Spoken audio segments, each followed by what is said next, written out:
now that was a catchy tune, huh? What'd you think, Ellen? I like it. That's our new theme song. Oh, you heard it the other day and thought it sounded like Prairie Home Companion. Yeah. Anyway, well, welcome everybody. I'm Chris Beytes, editor of Grower Talks magazine, and you are in the right place. This is not Prairie Home Companion, and I am not Garrison Keeler, alas. This is a Ball Publishing webinar. Spring Trials 2015, Part 1, The Northern Stops. And for the next hour or so, we're going to be checking out the highlights from the northern portion of the 2015 California Spring Trials, which Ellen and I, along with videographer and editor extraordinaire Jen Zerko, who's listening in from the other room, I trust, covered way back in April. But it's still never too late to find out what's new. So, well, who are we? There we are. Chris and Ellen. What's fun, as I always say about these webinars, is that you can do them from anywhere. Ellen, where are you right now? Broadcasting live from? I am waiting for Armageddon over Fenway Park. Holy, wow. Yeah, I think the gods are angry with the Red Sox or whoever the Sox is playing. But that's what a tornado warning will for the area will do for the clouds. Well, plus Instagram helped. You snapped that shot?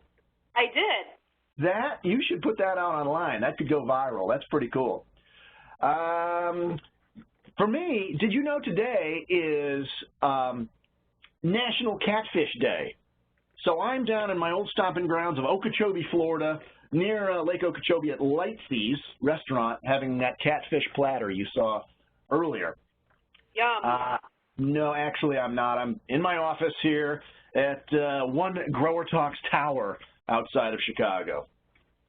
Anyway, all right, let's cut to the chase because this webinar has more pictures in it than any webinar I've ever done. We are going to pack in the new varieties, but first, of course, we've got to give a big shout out. Thank you to our sponsor, Pan American Seed, for making this webinar possible and free.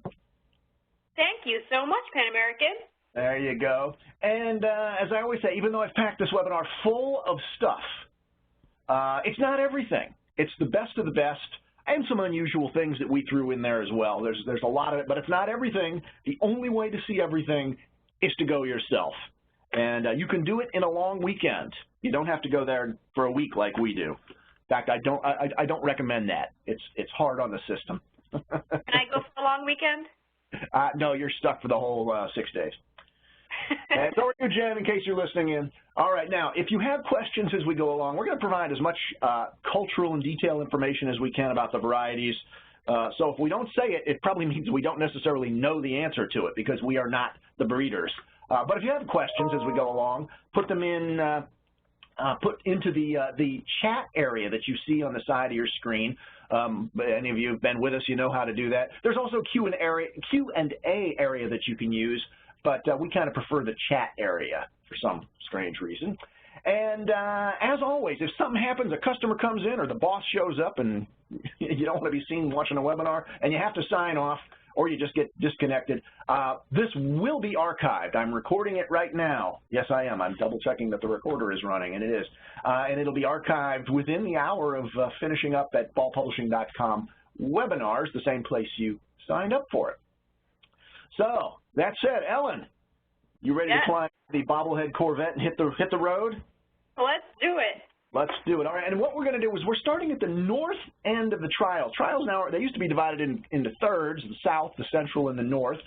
Now it's just central and north, or I guess you could call it south and north, however you want to. And we're starting at the last stop that we went to on the last day, which is Golden State Bulb Growers, primarily a lily specialist.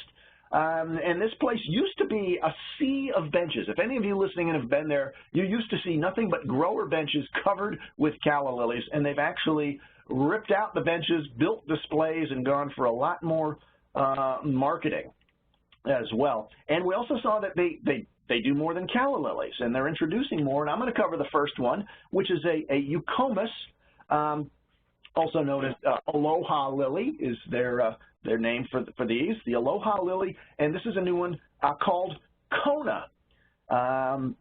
And at first I thought, well, does that mean it's coffee colored? Then I looked at the other varieties that they have, and they're all kind of Hawaiian names. Nani, which is a pink, Maui, which is a white, and Leia, which is a deep pink. So Kona, probably named after the town of Kona, not the coffee of Kona. That's it's really, kind of a light burgundy sort of a color. Easy to grow, a bulb plant or a tuberous plant, drought tolerant, got a great shelf life, and they're fragrant. They smell kind of like coconut. So so that's Eucomis Kona. Very nice. The next one here is a Scilla. It's in the Tropical Jewels line. It's called Cayman, and it's a dwarf. You can see how dwarf this plant is when it flowers. One of the original in the series was the Sapphire Blue. This is more of a blue. This is also a bulb. It's available in fall and winter for a spring bloom. It makes a really great gift plant, and like I said, it's got a gorgeous color to it. Yeah, and it looks like it's been hit by a ton of PGRs, but that's naturally dwarfed. Normally the flower spikes would be, a couple of feet tall or something, or that's right. 12 to 18 inches anyway. And then Encalus, which is what they're been best known for. They had one introduction this year called Bubble Gum, which they're very proud of. They call this, quote, the next generation of breeding. Tremendous plant habit, very strong. The flowers, notice how good the habit is, held right just above the foliage, not too tall, but not buried, and with stiff flower stems so they don't nod, as they call it, anti-nodding. So that's a few highlights from Golden State Bulb. Now, just not too far, maybe 20 minutes away, is Benary, and Benary always does some interesting things. It's one of the newer stops out there, and it's their own location. Well, what did they call this room that we were in? Oh, I don't remember, the black light room or... They did some fun things at their greenhouse involving blacking out a section and providing glow-in-the-dark beverages and strange things, and we were having a good time. As you can see, we were having a good time. They're about having a good time. It's a fun stop. Great food, great people. It's my buddy Matthias modeling the sunglasses that they gave away while we were there. And you and Jen having a little begonia, learning about big begonias. Speaking of begonias. That's right. They had some begonias. And they have a new nonstop Joy Yellow begonia. It's a new class of nonstop, and they are semi-trailing and globe-shaped. You can tell by the photo, well, actually, you can tell by all the photos here that it cascades, but just a little bit. It's more of a globe. And the globe shape actually makes them easier to ship. So it's also a great in a patio container. And hello, look at that yellow. It's gorgeous. It's vivid. Yeah, it's kind of between the regular nonstops, which are traditional pot type, and then the illumination, which is a really cascading, beautiful variety, but very, very difficult to ship. You've got to kind of grow it and sell it in the same spot, I think. Right. Speaking of begonias, this has been a popular series of theirs. It's pretty new. It's the Big series, aptly named, and they introduced a new color, rose green leaf, which gives 5 colors to the series, 2 dark leafed or bronze leafed, and 3 greens. And they showed these, this is definitely not for a tiny container, but they showed them in 306 handle packs with some point of purchase from Master Tag, which I think was nice. You can't quite see that here, the handle packs, but they had it on display that way. And one more begonia. That's right. This is a Boliviensis. This one's called San Francisco. Very floriferous and very heat tolerant. This one joins the Santa Cruz. I think it's a line. Is that right? And that one was launched 3 years ago as the first Boliviensis from seed. San Francisco is pinkish. Santa Cruz is a bit more red. Yeah, and we got a quick question. Somebody, and we'll cover these as we go along. Billy wants to know, promoters are promoting callas and eucomas as spring outdoor crops. What's the flower longevity of these crops, length of bloom? Well, callas, not so long, and I really still think those are potted plants. You can put them in mixed containers, but you're going to lose the blooms after probably a month or so. I think. Then you've just got the foliage. Eucomis is much longer. We've had them on our patio for a couple of months before they go out of flower, and then the foliage is still kind of interesting. But I tend to still kind of think of them as really as more potted crops or specialty items like that. So that's my view of it. Billy, anything to add, Ellen? I don't. All right. So in violas, they've got the Admire series. It's an F1 series. They added a few colors. They added, let's see, blue, which you see there on the right, white over on the left, and then yellow with purple wing in the center. There's also a yellow improved and a spring fling mix. Gives the Admires 13 colors and 4 mixes. They're promoting Admire for earliness, a tight, couple of day bloom window, and a nice compact habit. So that's how they're positioning Viola Admire against the competitors out there. I admire it. Yeah, lots of, now this is inspiring. And I am inspired by this one, Inspired Deluxe.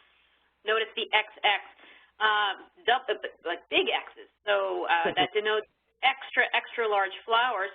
And there's 9 colors in all. I'm not going to list them out, but you can kind of see what we got going on here.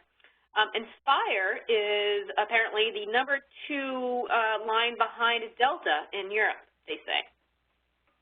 Nice big flowers there. And then the Inspire Plus is bred for U.S. fall production. And the big difference, not the big difference, but there is a big difference in producing pansies in January versus summer production for fall. These guys take light way better, so you got a lot of light in the summertime.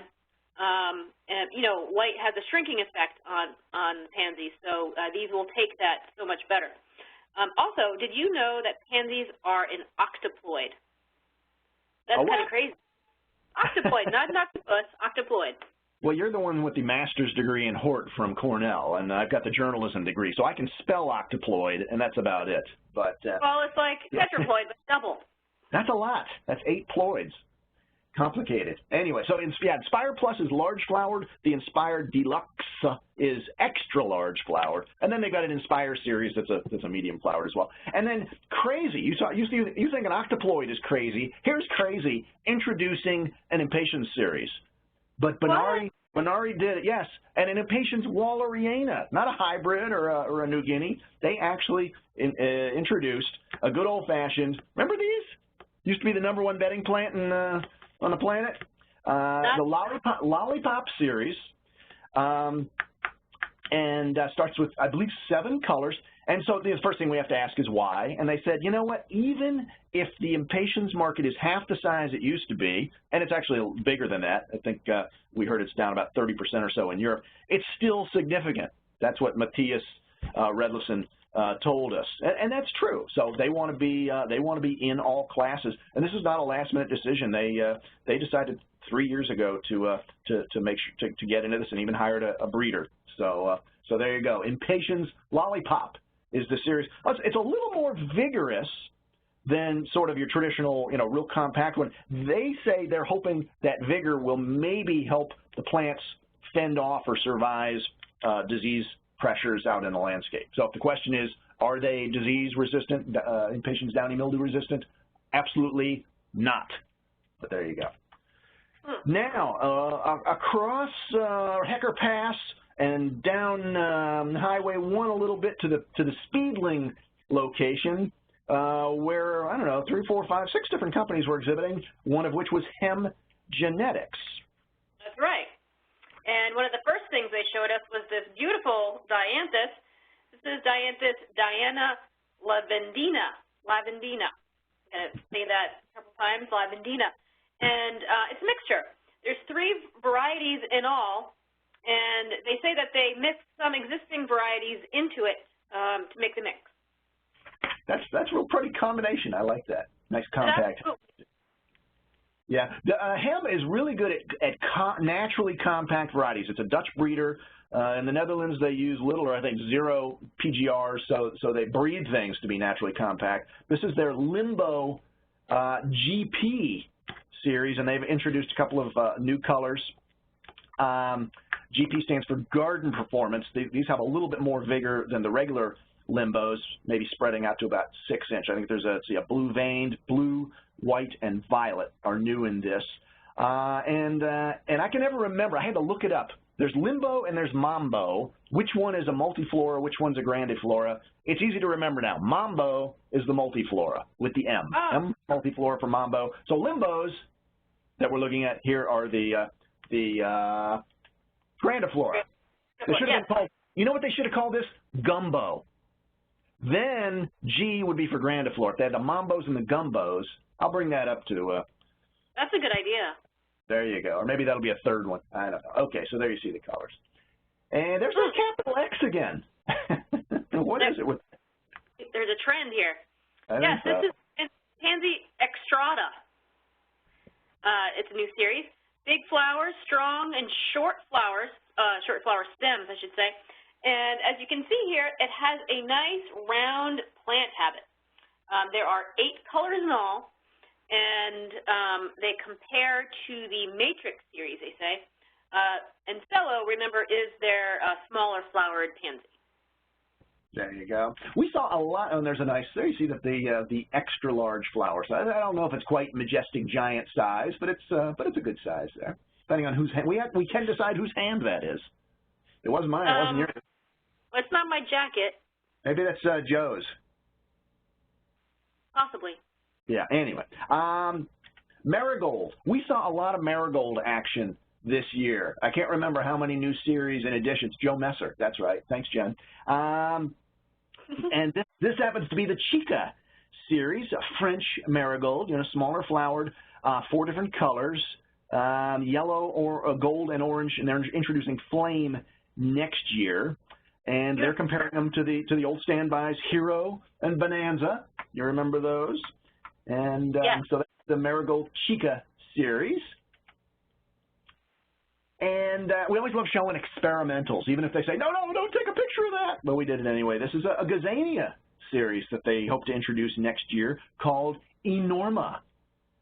They could have just called it with an X, and we would have known it was big. But Enorma, that's an interesting name. So I assume it's going to be enormous. It's flower. We were there in the morning. The flowers were just starting to open up, but you can see there's a good range of colors, nice plant habit. So that's maybe coming next year. Speaking of experimentals. Right. They showed a new line of veggies. All of them were experimental, and they come from the Hemzaden segment of their business, which is, did you know, the world's largest provider of seed to packet companies. So if you open up a packet of seeds, depending on, no matter what company it is, it's good chance it's coming from them, or the breeding is coming from them. You are a wealth of information today. I know. Unbelievable. So this one right here is the Sweet Valentine tomato. And if you look really close, I'm not sure if the next slide shows it or not, but no, it doesn't. The fruit is heart-shaped. That's fun. And Sweet Valentine. There you go. Well, speaking of food, Thompson & Morgan, not a food company, a breeding company from the UK. But how about this interesting little variety, Ellen? It's amazing how they bred a cupcake into a flower. I love that. This one is called Cosmo's Cupcake, and that's because it kind of looks like, if not a cupcake itself, then at least the wrapper that goes around a cupcake. And that's what we were thinking, yeah. Yeah, well, I'm telling you, those cupcake boxes on the side, they almost found their way into my bag. Yeah, those were real Hostess cupcakes over there. I think so. Yeah, but they've been out in the greenhouse for a week, so they were probably kind of cooked. Ugh. Yeah. So it's similar to other Cosmos. It's 3 to 4 feet in the garden, and not all of the flowers are shaped like this, but they say about 90% of them are. Yeah, that's a pretty little plant. Now, this is something interesting. Amaranthus Molten Fire, which actually it's an introduction, a new introduction for Thompson & Morgan. I did a little bit of research. It's actually an old variety. I don't know if you quite call it heirloom or not, but it actually might classify as that. The foliage changes color as it grows from pink to bronze as it ages. It's a relative of celosia, and it grows pretty vigorously, 4 to 5 feet in the garden. And here's something else I didn't know, Ellen, but maybe you did. You can eat the young leaves, either raw or cooked. Use them in place of like lettuce or spinach or something. Kind of a sweet, nutty taste. You can even eat the young stems, and I read that they're similar to asparagus. So I'm going to have you test this theory out and find out if it really is edible, or if I got the wrong variety and it turns out it's actually poisonous. But no. Right. Well, if I don't answer you, then you will know that I have died. I'll be doing next week's email webinar alone, folks, but it was for a good cause. Anyway, that was Amaranthus Molten Fire. That's right. And this year we saw a lot of Bidens, too. This one is Biden's Gold Nugget, and it's from seed. And it's a little short, but it's airy and very frilly. And I would put this in a container or something like that. Very nice. Mm-hmm. Another airy, frilly variety, Dianthus introduction, a couple of them, in fact, Pink Gem and Red Gem. Perennials, first-year flowering perennials. So, again, yeah, go great in a container or out in the landscape, however you want to use it. And we saw a lot of multi-use plants out there. We'll talk a bit more about that. Oh, you were supposed to read that one. I just jumped all over. You want to do this one, Ellen? Since I just stole your Dianthus? We got some marigolds here. This one is the Savannah series. African Moon, I'm not sure which one's which. African Moon, I guess, would be the white one. Sun would be the yellow, I'm guessing. And just, cream. No. Anyway, there's several different colors. African Moon, experimental, which is the cream. Yeah, ivory is in the front. That's what you're looking at, right? Oh, no, wait, no, that's cream. Ivory is an existing one. So ivory's a white that already exists, not shown. This experimental one at the front is cream. So moon and sun are the orange and the yellow that you see in the background. There you go. They're pretty. Regardless of the name, pretty. Yeah, let's try to do a little better on the next one, shall we? Oh, look, more marigolds. I told you we saw a lot of them. These were a collection, not a series, of compact French marigolds, single-flowered. You can see them. Amber Glow, Sunshine, and Mr. Majestic that you can see. A nice sort of red, yellow, and orange down the side. They're pretty little plants, novelties, very, very British-looking from Thompson and Morgan. One of our favorite stops on all the trial trail, huh, Ellen? ABZ Seeds. And why is it a favorite? Because they only do strawberries, and they're typically one of our last stops. So we tend to eat the strawberries. That's why. Because we know they don't need them to show anybody else, so we kind of strip their plants, and then we usually mooch a couple of plants to take back to our own gardens. That's right. Well, this year they had 2 new ones. This one is Montana. It has a large white flower. It pairs very well with the Toscana, which has a hot pink flower, and the Gazana, which is just a regular pink. I guess you would call it a grandiflora series because it's got grand or large flowers. And then the next one up is Ruby Ann. This one is good for smaller pots, and it has smaller and sweet fruit. And this one has red flowers, I believe. Yeah, you can see the flowers up at the top. These are fantastic plants. They're beautiful plants, very ornamental, and they all produce tremendous fruit.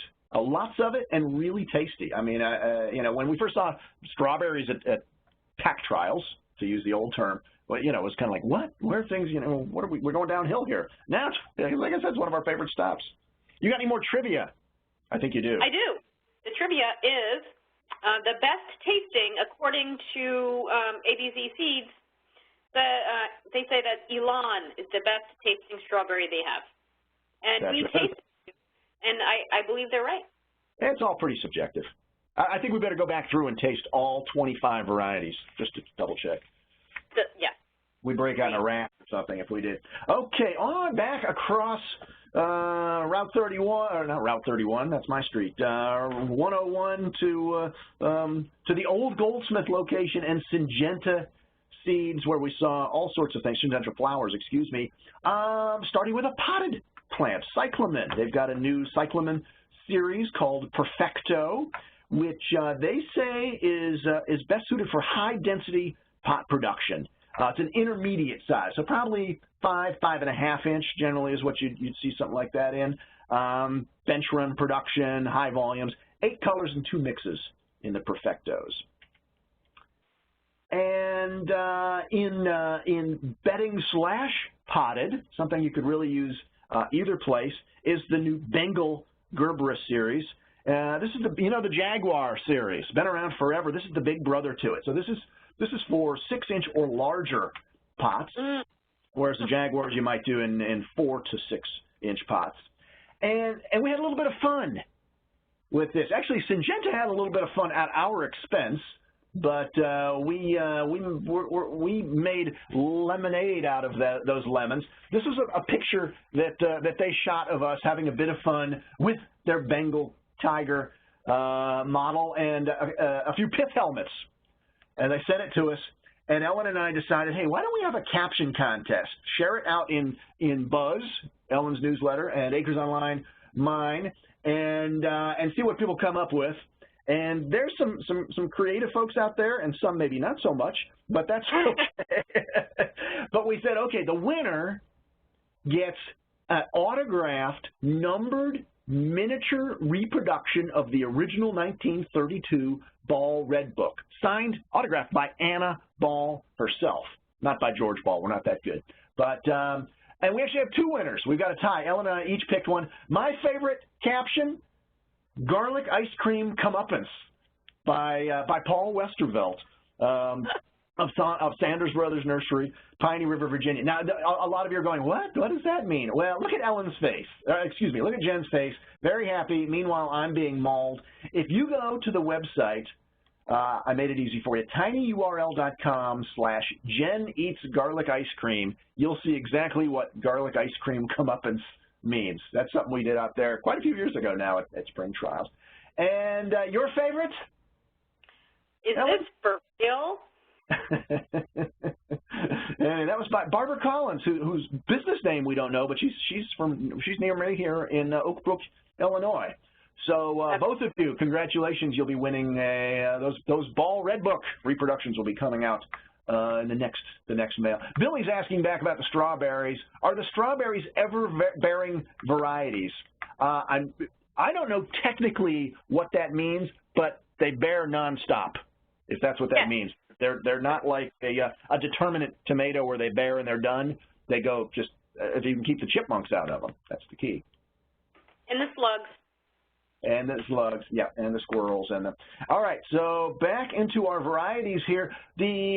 I debated whether to show this or not. Tritunia, it's a new series, but it's not a new series. And what I mean is they actually took 3 existing Syngenta/Goldsmith series, Storm, Bravo, and Ultra, 3 good series, and they rolled the best of the best varieties all into one series, plus added some new genetics, such as that white, really just to simplify their line. So they got rid of the old series, Storm, Bravo, and Ultra, and created the Tritunia series. That makes sense.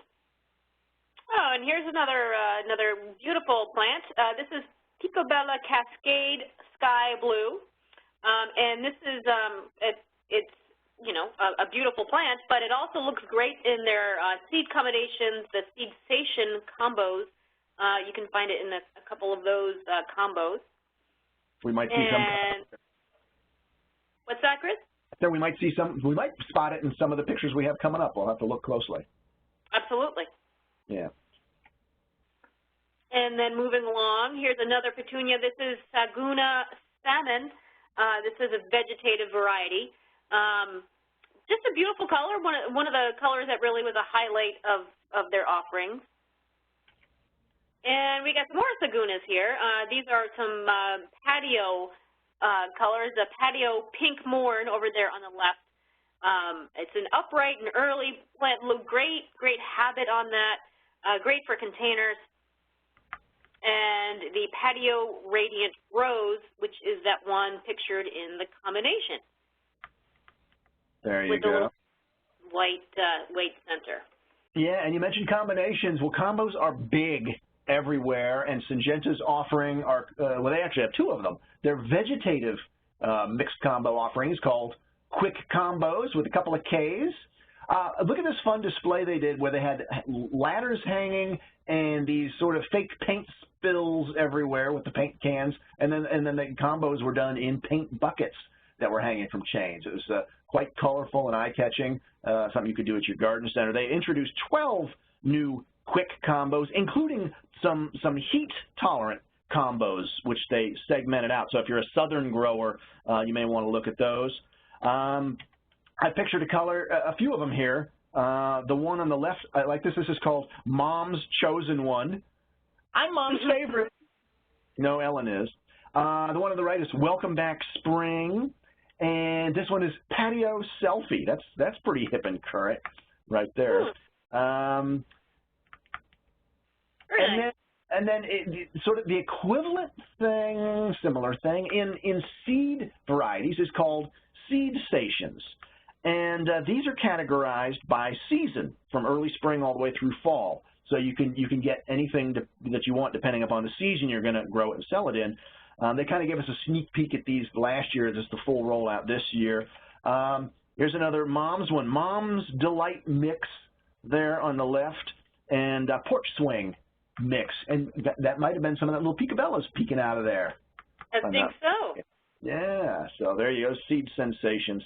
And then, what in the world? Cabbage. Unbelievable. Unbelievable that we're seeing red cabbage at spring trials. And not an ornamental one either. I know, it's just a regular old cabbage. But it's not just regular old cabbage. This Syngenta is able to pull from a lot of their commercial varieties for their veggie intros, and they had 16 new intros in all this year. This is Cabbage Red Hawk, and I have to say it's one of the biggest cabbages I've ever seen, and it's not because you let it grow for too long in the garden. It's just naturally a large cabbage. They also had, I think you have a picture of the cantaloupe, is that right? No? No, we didn't get that in there. Okay, but other items they have are a cantaloupe called Aphrodite, and it has just a 5-foot long vine. Something else is a sweet pepper called a bayonet.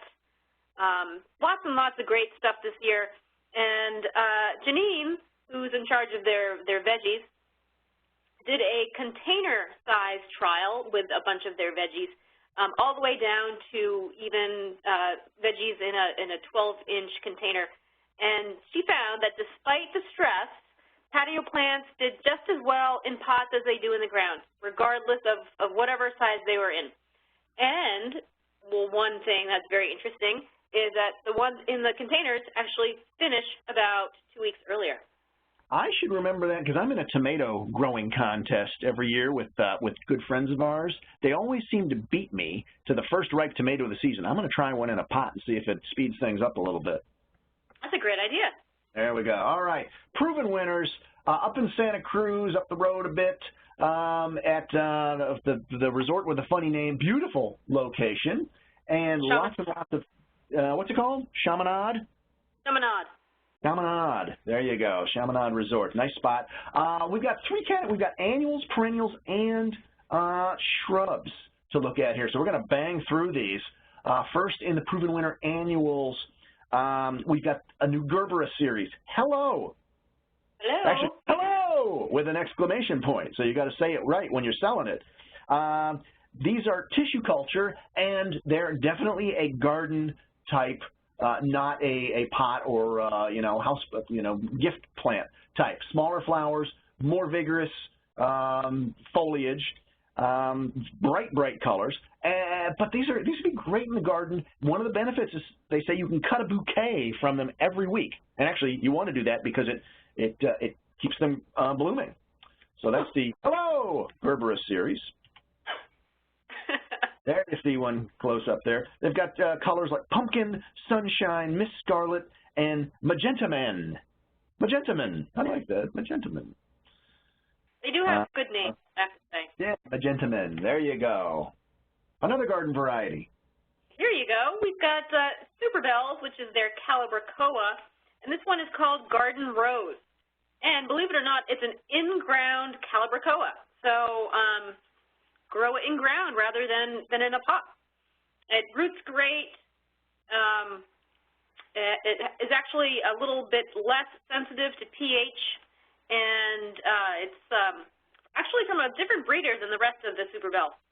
And they say it's first in a line of others that are also great performing in the landscape or in ground.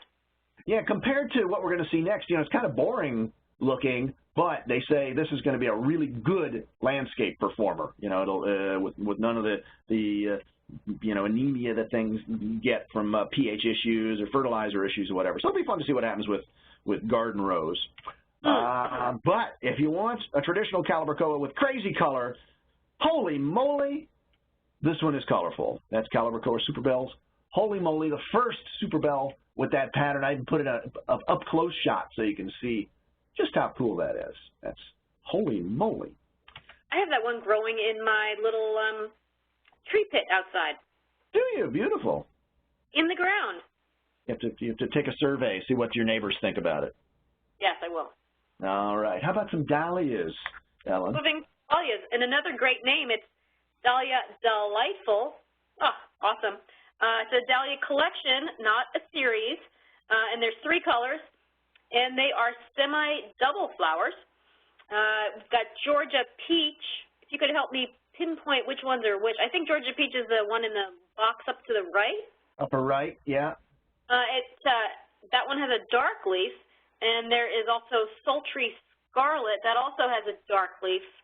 And we've got Lively Lavender, which I think is probably the pinkish one, and that has a dark green leaf. There's also, well, also to note is that their Mystic Illusion, which had been a proven selections, is now a proven winners plant. And you like that? It got a promotion. Congratulations. All right, another new series, Portulaca, called Mojave, which brings succulents into the proven winners line, as does the addition of lemon coral sedum, which we didn't picture here. It's a pretty plant, bright lemony colored sedum that was that also got a promotion from proven selections up to proven winner. Now over in oh wait, we got one more of these. I was almost going to drop this just for time's sake, and Ellen said, "You can't drop that. Look at that color." And I think she's right. That's right. I love the color on this, and this is just a photo. Now, you take great photos, Chris, but to see this plant in person, unbelievable. Such a beautiful plant. It's cold tolerant, excellent for early spring, plus it blooms until you get a hard frost. So that is that's my pick. Yeah, and one of the few ways you can get away with using blood in the name of a variety, I think. Although you never know, somebody will try something else. We'll wait to see what Josh Schneider does. Now we get over into perennials.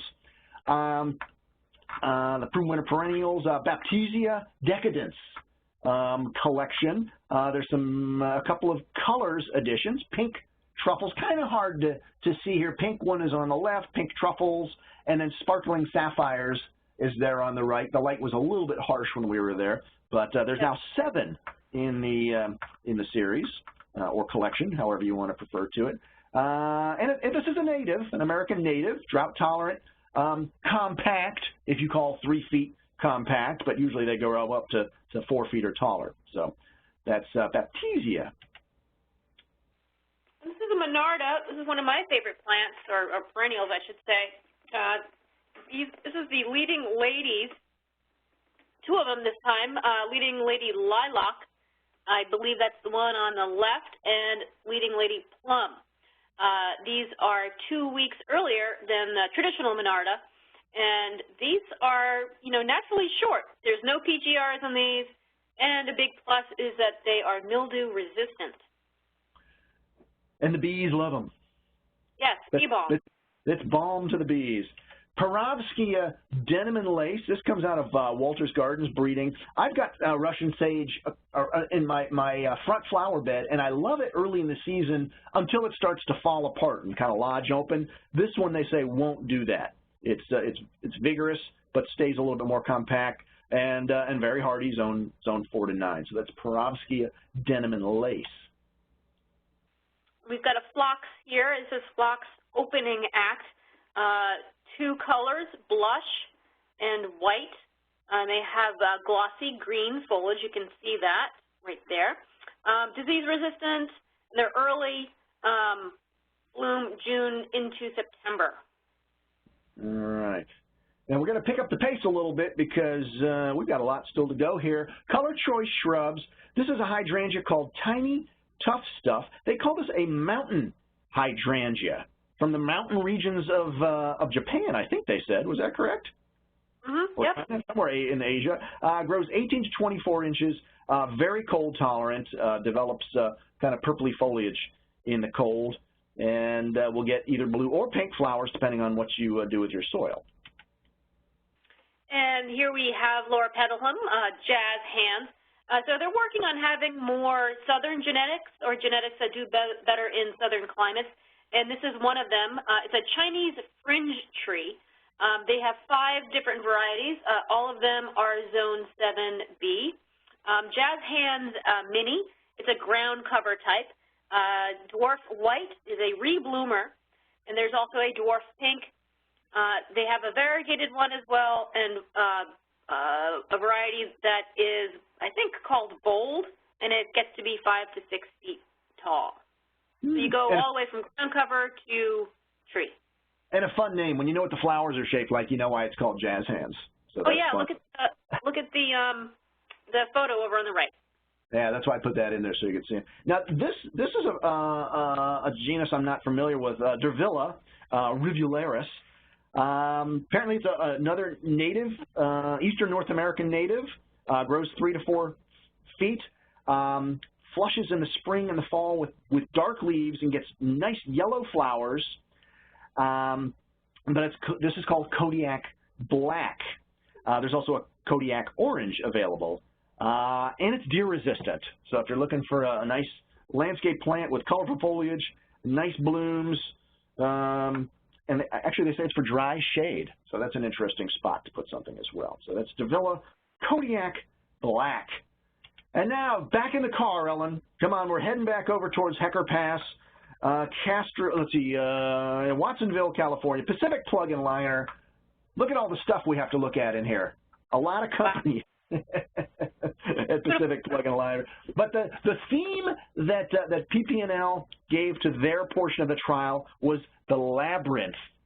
And it was a black and gold Victorian mystery kind of a theme.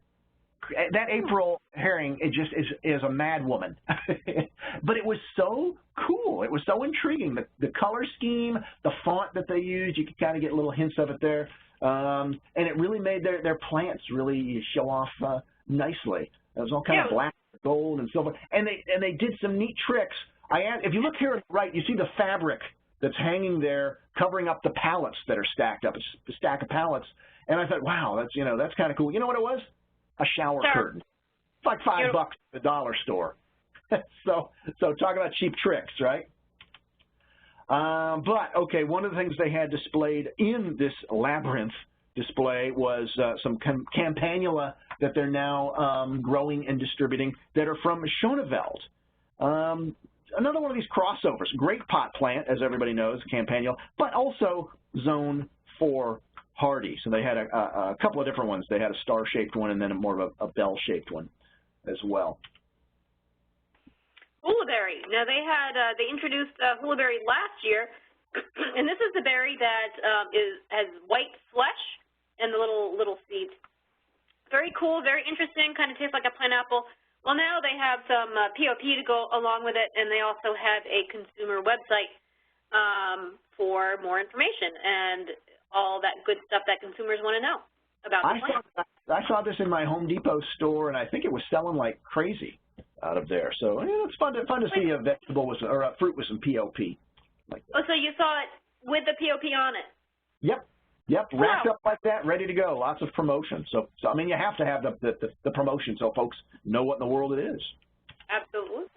Speaking of, okay, so Cultivars was one of the companies exhibiting at PNL. Our buddy Josh Snyder was showing us plants, and they had some interesting things, starting with what they call an edimental. How about an edible ornamental snow white basil? I did a little research on this. Whether it's as edible as a good traditional sweet basil, I'm not sure. Maybe not, but you're not going to get that kind of look out of a sweet basil either. Grows 12 to 18 inches tall, pollinator friendly. Unfortunately, but don't worry about it, Home Depot has an exclusive on this for a year. But you know what that'll do? That'll just kind of get it out in the marketplace, and then when you independents sell it, everybody will know about it and you can go crazy with it. So there you go. This is one we've seen a bit of before. That's right, Digiflex's raspberry. We've seen this at a couple of different places, and they have actually had at Cultivaris different varieties in the past. But raspberry is new. This one has smaller leaves, it's a little less brittle, and less likely to break, which is great. If you keep it consistently cool, you don't need to fertilize it. Also available as an unrooted cutting. Perfect. And then another beautiful plant, quite honestly, one of my favorite plants of summer, fuchsia. And this is a fuchsia light series from the University of Sydney. Heat tolerant and it's early. Fuchsia tend to be on the late side. I think there are 3 varieties: City Lights, Happy Lights, and Electric Lights. I wonder if they will have one called Candle Light. There you go. Yeah, of course. We couldn't do them in Florida because of the heat, but this might make it a little bit further south, or at least we couldn't do them after Mother's Day, let's put it that way. And then lastly, there's Josh sporting the beard and the lumbersexual look there, the plaid. And this is a Salvia Greggii, Salvia microphylla hybrid. He says that Greggii usually has a bad, floppy, breakable habit, but crossing it with the microphylla makes it a lot more grower-friendly, much more sturdy. And you can see that there. This one's called Syracuse. There's also one called Little Lips, another one called Berkeley, and it's available rooted or URCs. All right, let's move on to Cohen, which is one of the Israeli companies that exhibits, and they do a lot of annuals. We're going to focus on Calibrachoa and petunias here. This is part of their Aloha series, a couple of new introductions. Hot pink with yellow eye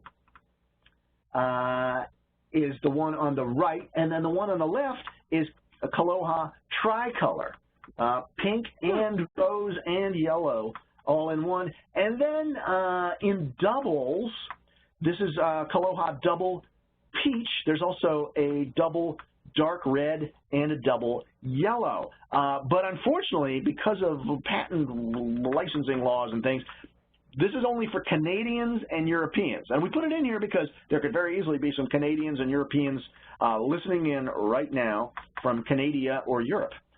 So that's the doubles, but not available in the States. Okay, we've got some more here. These are Petunia Happy. This is Happy. Is this the Happy Classic Marble Yellow? That is.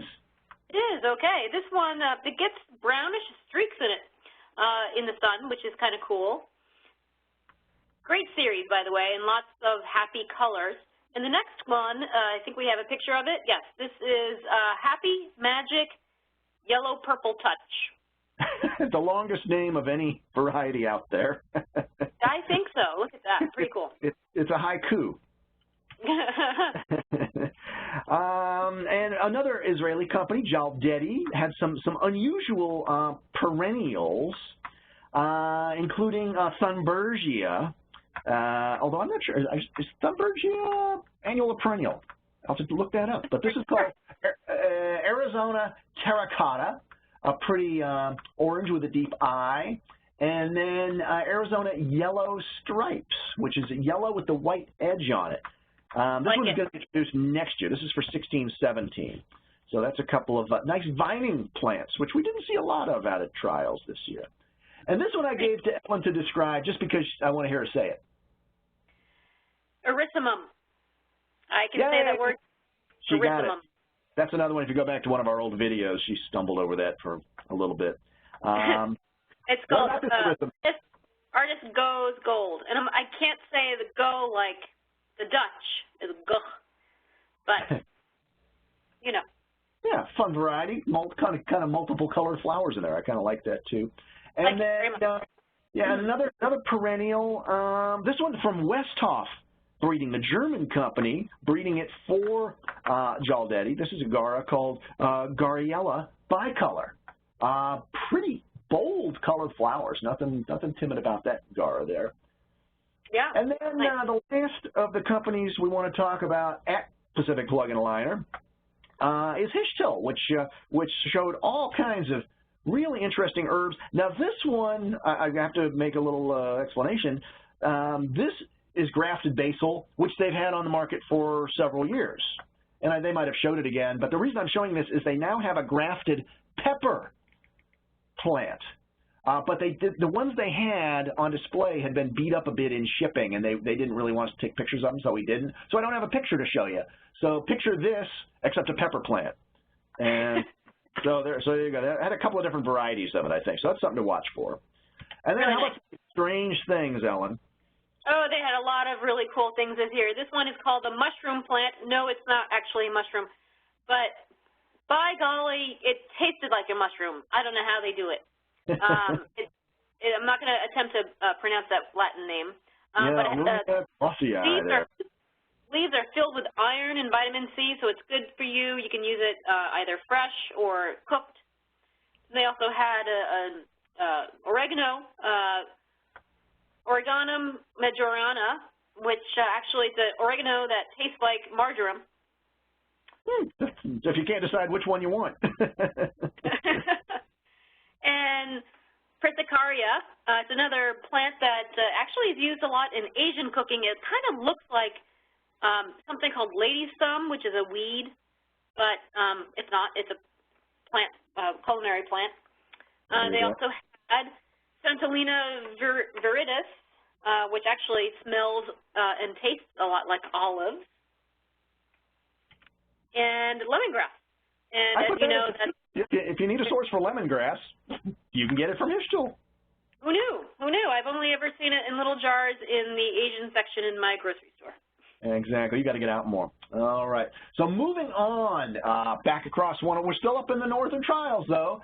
Danziger, which displays at Head Start Nursery. A lot of introductions, 37 different ones, very nicely organized on these tables, but we pulled out just a few that they said were the hits of the trials. This is Little Tunia Pink Frills. It's a mini flowered petunia. They said retailers loved pink frills. Very nice, pretty little plant. Urbina Vanessa Deep Pink. It's beautiful, but believe it or not, this is just one plant. There is no pinch to it, and we think it looks a lot like phlox. Beautiful, vivid. And then, you know, it's boring, a white New Guinean patience. Who cares? However, when you've got a series of 12 colors and there's no white in it, introducing a white is very important, and that's what they did with Sun Harmony White, bringing the Sun Harmony series up to 13 colors, if white's a color, which I guess it is. I don't know. Or is it? It's absence of all colors, but that's another webinar. It's all colors.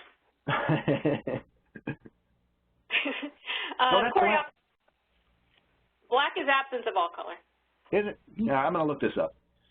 Anyway, somebody will tell us. Solana Glow, beautiful, beautiful Coreopsis. It's a zone 5. It's compact, no pinch, no PGR on this one. Gorgeous. Very nice. And Bacopa Scopia Double Lavender. This is the third double in the Scopia series. It goes along with white and with blue. So that's Scopia Double Lavender. Very nice. And so they also had a whole bunch of new mixes, which are the multi-liner recipes. And they also have a new logo, which is beautiful. As I said, they have a whole bunch of new recipes, and they had some experimental ones. Believe it or not, I did not take a picture of any of them. I don't know how I missed it. Sorry. And neither did I. So that's why we're showing you the lovely logo there. But the mixies are nice. Veranova is a Dutch cyclamen breeder that it was exhibiting at the back of the house that Danziger was in. All they do is cyclamen, and they showed a couple of different ones that were kind of interesting. That's why we're showing them here. This is called Goblet Shine Wine Red, and the goblet is for the flower shape, which we try to show here, which is a little bit more, as they said, goblet-shaped than a standard cyclamen flower.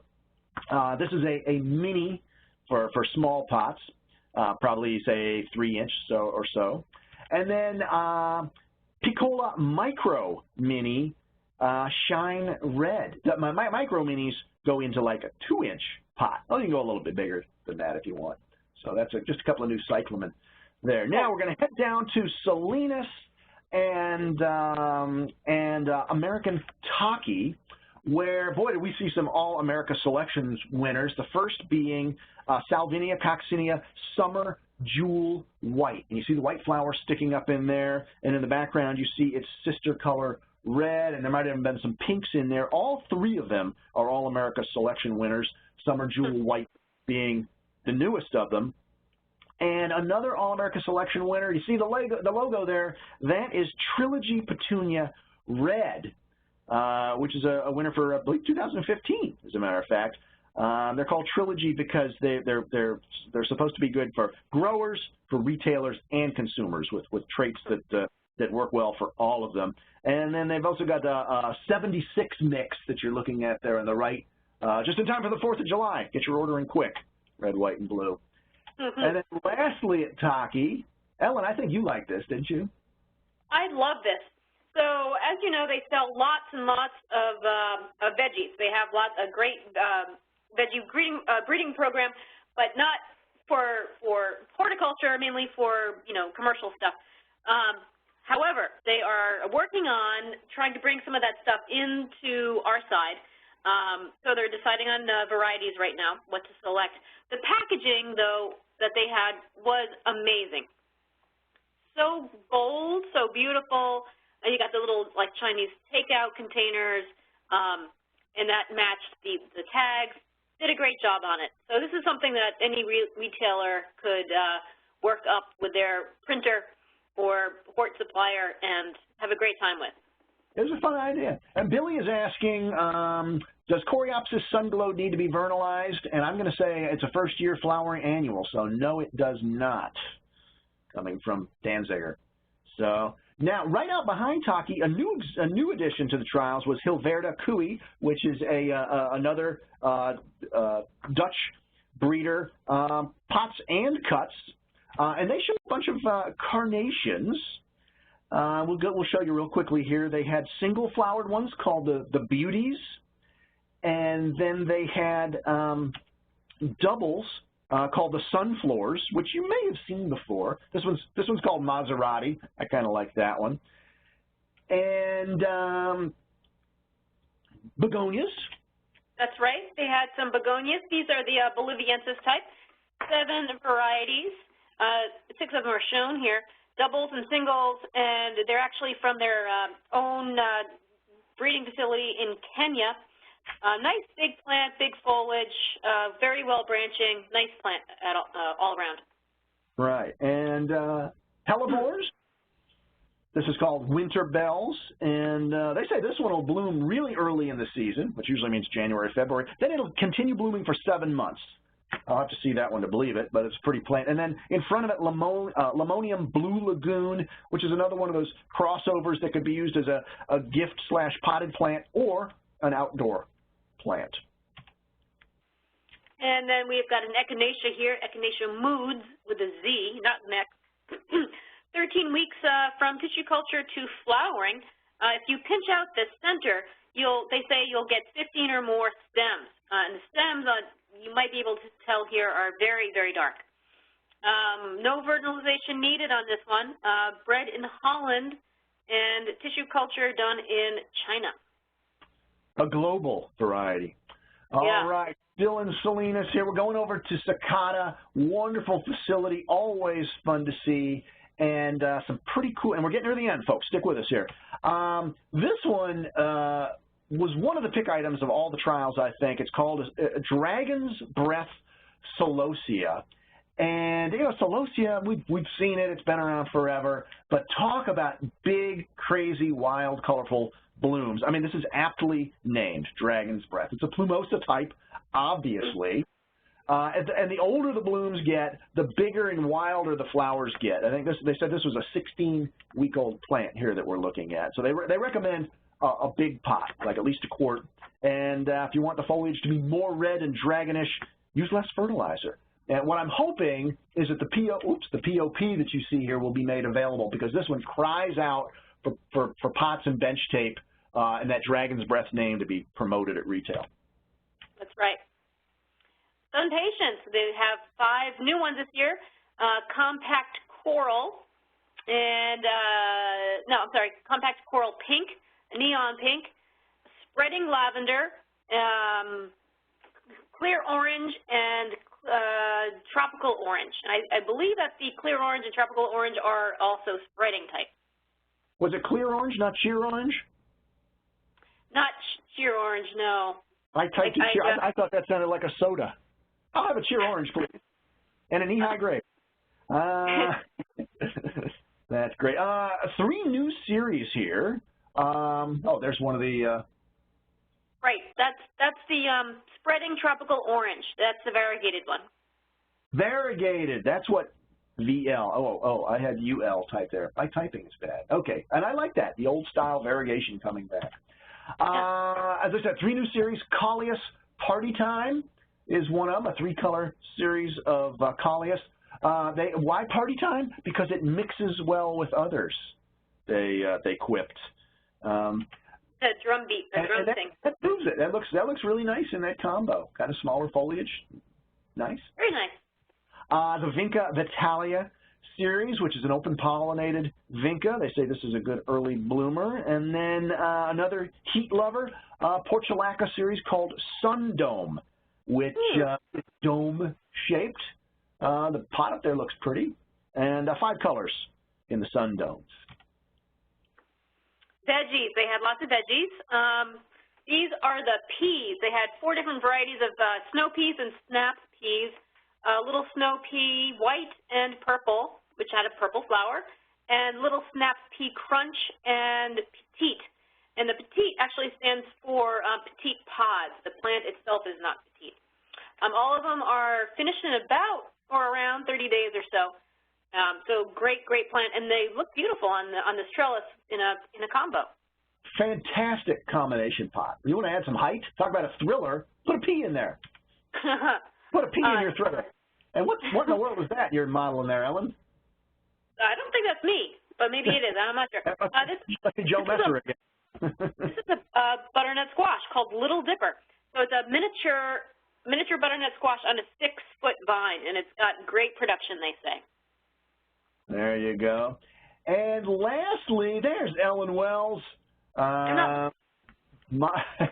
very skeptically modeling this 3D system of self-symmetricizing pots from Master Tag and Summit. It's square across the front and rounded in the back, which makes it drop into the tray with the front and, hence the label always facing forward. We've seen some other companies doing this, but I think we're going to see more and more of it to help keep your displays looking pretty. So that's the self-symmetricizing pots from Master Tag and Summit. And now, I promised it, our last stop. We're running a little behind schedule. Stick with us. 3 more companies here at Floricultura, which was a new location. It's actually an orchid production facility. You see the trials in the front and hundreds of thousands of Phalaenopsis in the back of that beautiful greenhouse. And they showed a lot of combos there, Ellen. Westhoff. That's right. A lot of combos. Westhoff, they showed a lot of combos. They had about 28 new varieties or combinations of plants, and the flags indicated which ones were the favorites of the folks who were walking in that day. So some of them have quite a few flags, some of them don't. It really is like your choice which one you like. And lots of petunias also. Crazy tunias. Remember we saw these a few years back. Talk about wild color. Some of the most unusual things you could ever imagine. They say it's their biggest growing program. It's a collection, not a series. They don't all have the same habit. Some are more upright, some are more trailing, but that gives you an idea of the crazy colors that you get out of these. So there's at least 1, 2, 3, 4, at least 5 new ones that I had listed here. Crazy tunias. And cover your ears, kids, because the Hells has actually become a series now. Petunia Hells series. Hells Bells started the series off. There is now Hells Glow and Hells Fruit Punch. I wonder if it evaporates in hell. They're all low-growing, spreading, and they do great or are best for gallon basket type. They're vivid, no doubt about it. It's pushing the envelope with the name, but hey, I think that's, why not, right? And Perfect Tunias, several new ones. I think I count 3 different new ones here. Perfect Tunias are kind of like competitors to Pot Tunias. Real nice, rounded habit, real pretty and tidy plant. So that's several new ones there. And I like, well, there you see just that beautiful habit. That's a mango. I believe that's what, no, that's Malaga. That's what that says. And here's my buddy Chris Berg showing off their #1 bestseller at Westhoff. On the left, Lobelia Hot Water Blue. So they added Hot Snow White, which I think is a fun name. And it should also be a really good seller if Hot Water Blue does well. These lobelias really take the heat. Verbena. We've got some verbenas here. They're Hurricanes. That's a new series of bicolors and tricolors. We've got a pink and a red and a blue. Hot pink is already existing, and apparently great in the garden. There you go, more verbenas out there. Then we're going to Beekenkamp to take a look at a new celosia series. This is called the Kilos Fire series. Day length neutral. I didn't know day length was an issue with celosia. That was new to me. Heat and drought tolerant. They've tested it down in Miami at the Costa trial. 7 colors in the Kilos series there. Begonias, this is an elater type, Evie Bright Pink, and this is actually named for Mrs. Beekenkamp's daughter. Is her name Bright Pink? Isn't she lovely? Bright Pink. Yes, her name is Bright Pink. All right. Well, it could have been Fuchsia Bella. Maybe that's her. This is a new fuchsia series, day length neutral fuchsia, which is important. A real compact series. Looks nice here, but they say you could do this one in packs or 4-inch pots as well. So there's a few new varieties from Beekenkamp. And then last stop, plug connection. We're going to show you one variety and one other oddball thing right here. How about this, Ellen? Oh my gosh, ketchup and fries. Yes, that is a tomato plant on top and a potato plant on the bottom. Wacky, very wacky. They're sold out, or they were sold out in April. This is actually called Tom-tato in the UK. It's actually a red cherry tomato grafted onto a Yukon yellow potato underneath. Right, and yeah, it was bred by or developed by Thompson and Morgan in the UK. And then if you're growing that, well, you need a trellis. Or if you're growing Mighty Tomatoes, you need a trellis, a tomato cage. They showed one there. This is called the Enforcer tomato cage, specifically labeled for the Mighty Tomato. It's made by Midwest Wire Works out of Rockford, Illinois. And as somebody who's grown a lot of tomatoes and watched them fall over as you try to figure out how to stake them up, that was the best tomato cage that I've ever seen. I think you probably agreed, right, Ellen? I agree, and I might need a few of those. All right, we'll get you hooked up. Well, folks, you have reached the end of the Northern Trials, which is only the halfway point. Next Wednesday, July 1st, we're going to take you on the other half of the tour, the Southern stops. It'll be the same deal. It'll be all the Dooman stops, all the ball companies, GrowLink, and a whole bunch more. So sign up for that at ballpublishing.com, the same place you signed up for this one, and the same place you can watch the archives of this and all our other webinars. And, well, we've got to thank our sponsor again, Ellen. Thank you, Pan American Seeds. All right, and I want to thank you, Ellen, for being here. And I want to thank all the folks at Ball Publishing. And for all of us here, for our sponsors, for Ellen, for Ball Publishing, this is Chris Beytes saying so long, but see you next week. Bye-bye. I like that tune, Ellen. It's catchy.